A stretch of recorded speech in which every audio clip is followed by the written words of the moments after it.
katoa. The issue of well-being that I am looking at is diabetes in children. So the first thing I did was find out how bad the problems actually existed in New Zealand.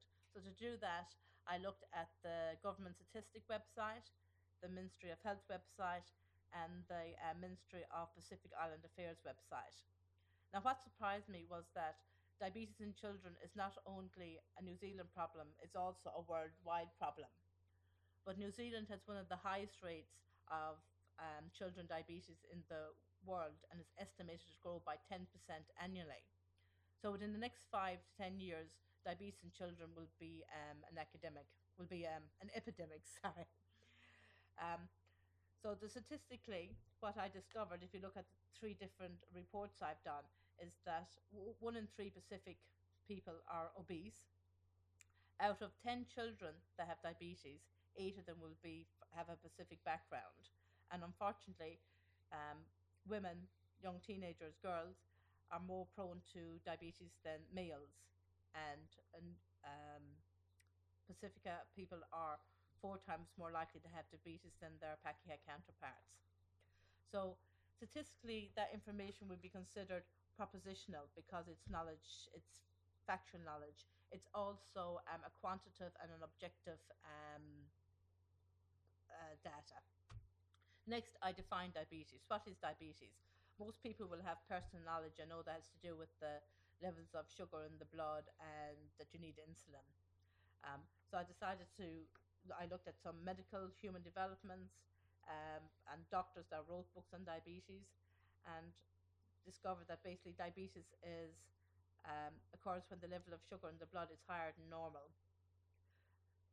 When the glucose, which is the body's main source of energy, cannot be broken down and enter your cells, therefore your body can't function properly. Before insulin could be injected, diabetes was a fatal disease. There are, of course, two types of diabetes, diabetes 1 and diabetes 2.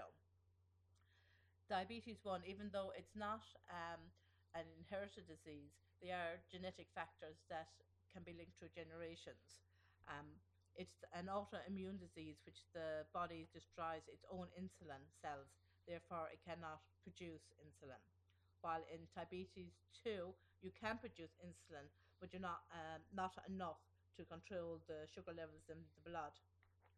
Type 2 diabetes is mainly caused by being overweight and not doing any exercise, and therefore the sugar levels go out of control. So the information in that section would be mostly propositional, um, procedural, and there would be some personality in there as well. Next, I looked at the symptoms of diabetes.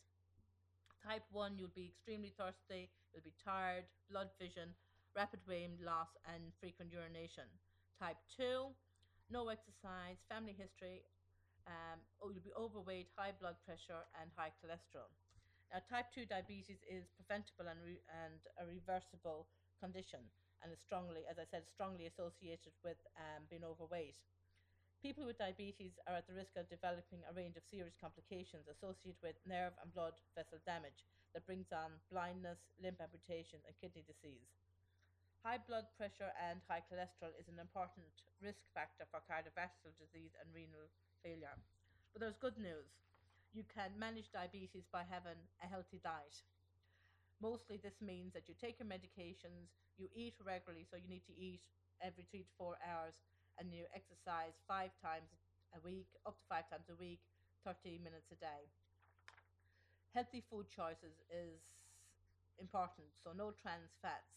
You need to eat lots of dark vegetables, fruit, dairy, fried chicken, fish, oats, and nuts. Oats is actually one of the best things for cutting down cholesterol as it clears your veins. And and fish have the omega 3, 6, and 9. If you want more information on diabetes in youth, diabetesYouth.org.nz or Auckland Diabetes Association are two very good websites if you want more detailed information. Thank you.